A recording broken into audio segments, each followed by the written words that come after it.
David, it's great to connect with you today, and I'm grateful to our mutual friend Paul Gustafson who lined us up. And also, I wanted to say one more thing.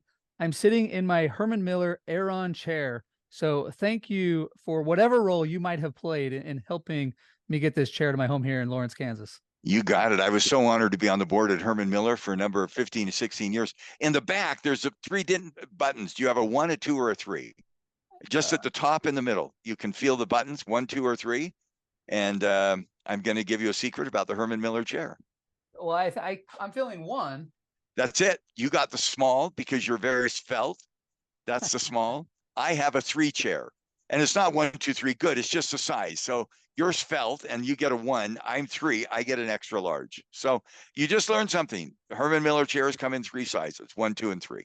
And I even teach a Herman Miller case in my business ethics class, and I didn't know that. So thank you. That's cool. They are one of the most ethical companies you would ever know. I was on the board, and one of the most difficult decisions we ever had is when an issue of ethics came up, because we ended up, I felt like, oh, we should have had Professor Nate in class teaching us how to manage this in an ethical way. Great company, great standards, great values. They've evolved since I've been on the board. It's clearly moving forward, but what a great company. You're lucky to be able to teach their work. And I'm lucky to sit in their chair right now. Well, Dave, I really appreciate you spending a few minutes with me today. And I started recording this podcast a few years ago. I was thinking about all these things that I want to pass on to my kids, but they were too young for the lessons at that point. And so I started recording them, 5-10 minute episodes about, the value of journaling, or how can you disentangle correlation from causation. And I recorded about 25, 30 of these episodes. And then I thought, I'll just ask other people to share their lessons as well. Why be selfish? Why act like I have all the answers?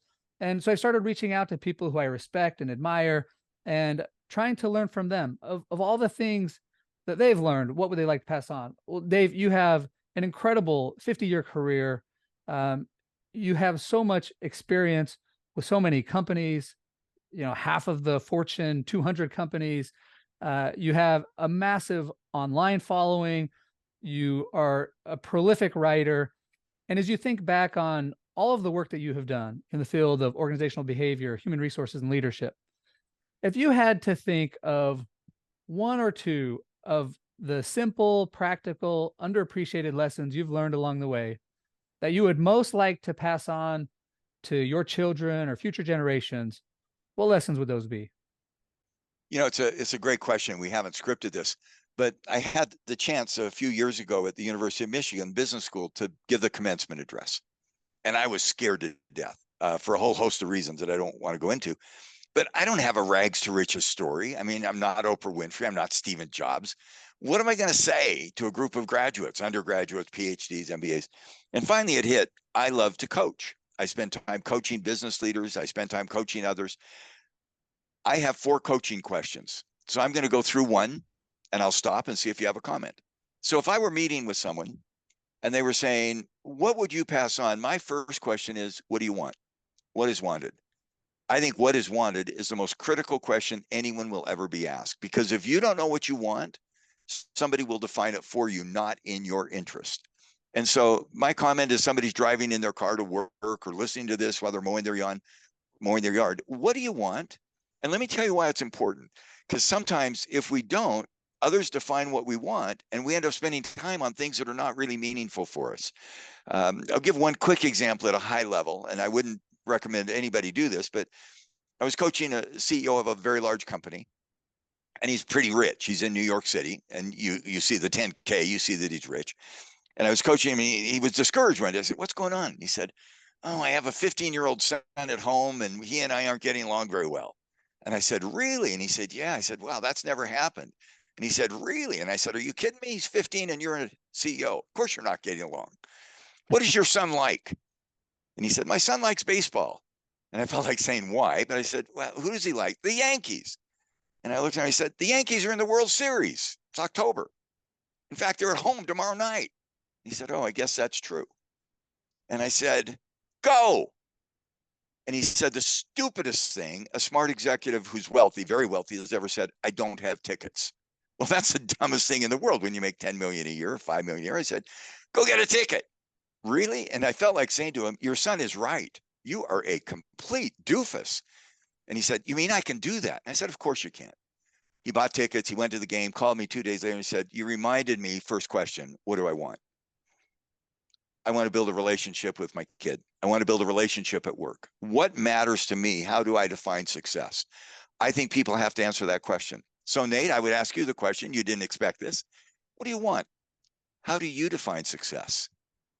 Yeah, great question. And I ask my students this question in business ethics. And we in week 2, we talk about how are you going to measure your life?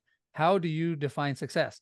And before I answer for myself, while my brain's kind of running in the background, coming up with an answer, it's so interesting to me how many of the people want to get rich, retire, and travel the world. And so often they're fine with whatever, seemingly fine with whatever sacrifice they have to make in the meantime. I don't have a rag to riches story, but I'm a pretty simple guy from a small town in Idaho Falls, Idaho, and I like spending time with my family. And I want to have a great relationship with my wife, and I want to have a great relationship with my kids, and I want to have great relationships with people in my community. That's I about it. love the answer because, and I don't want to get lost on the first question. I have 3 more, but the first, what do you want? In a world of uncertainty, we don't know the future. Let's assume I know somebody with a 13-year-old child. Do you know where I think it's a daughter, if I remember right. Mhm. Do you know where she's going to go to college? Nope. No. Do you know who she might marry? No. No. Do you know what she's going to study? No. I could keep getting the no's. No, no, no, no, no. And then I'll stop. What do you know for sure about your 13-year-old daughter? Will I'm you gonna love her? I'm gonna eat dinner with her tonight, and I get to spend some time with her right now before she moves out. Are Yeah, you going to love her?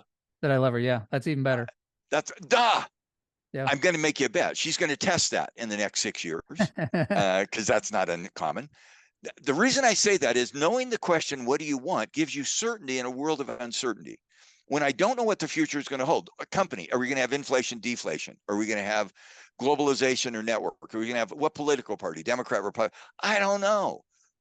Don't go there. Don't chase the uncertainty. In fact, don't go too much after scenario planning. Stop and get the certainty. That's what I want. That's how I define success. You defined it beautifully. Your success is a relationship. Having talked to you a bit, your success is creativity. I have my definition. So if I were giving somebody coaching advice, are you clear about what you want? Number 2, who do you serve? If we don't give back, our lives are pretty meaningless. All the research says service, philanthropy, giving makes us better. And we don't get rich to give, we give to get rich. And so my advice to somebody who's getting on their way to a degree, find somebody you can mentor, find somebody you can help that is not a public display of affection, but is a very private giving act, because that charitable heart gives you a sense of value.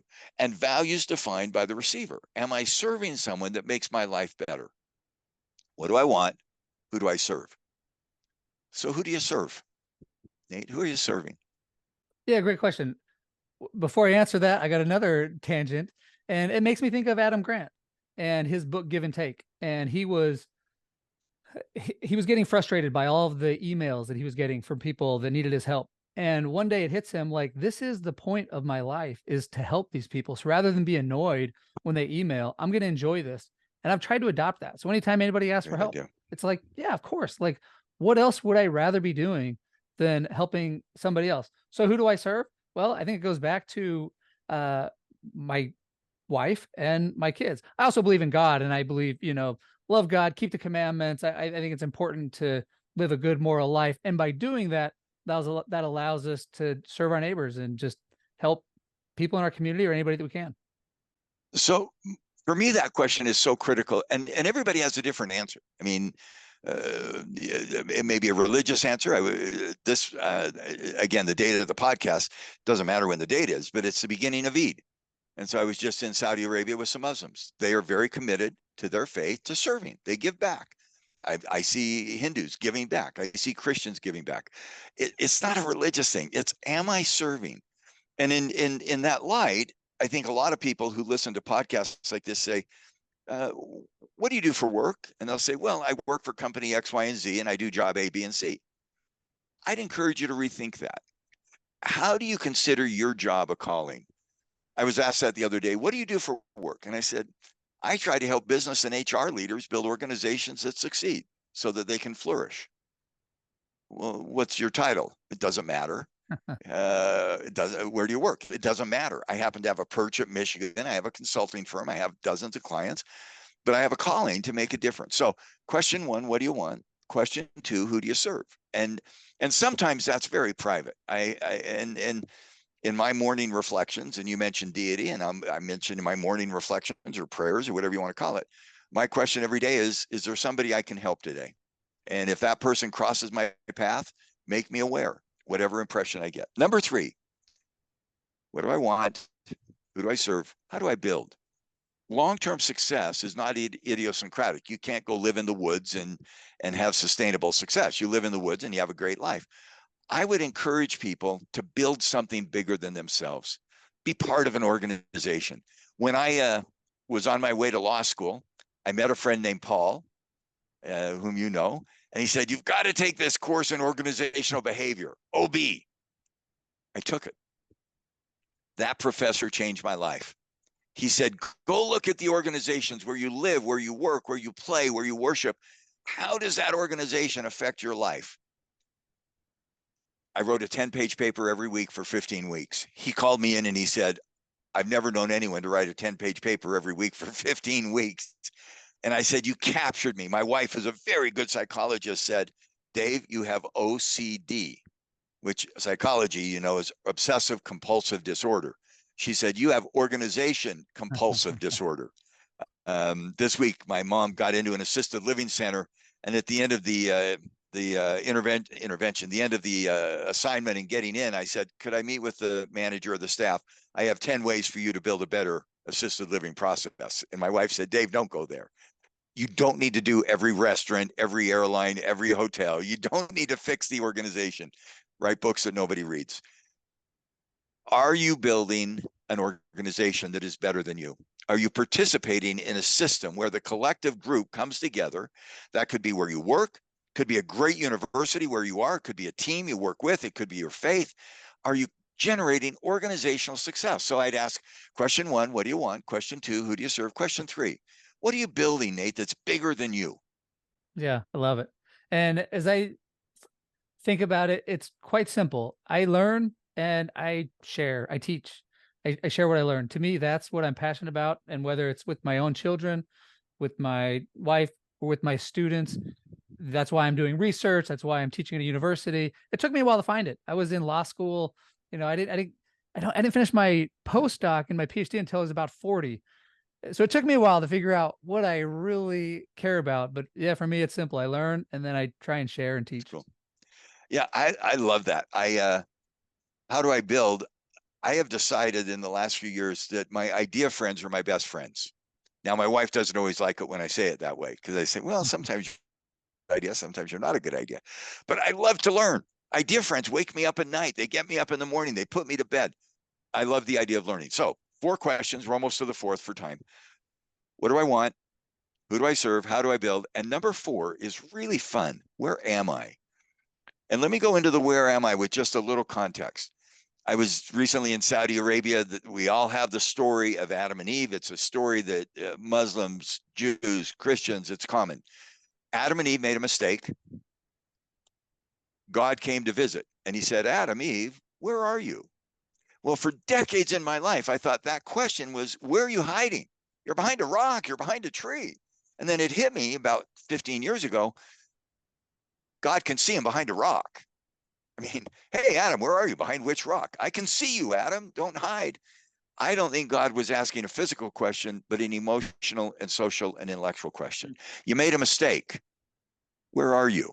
Are you going to change and grow? Or are you going to let the mistake define you?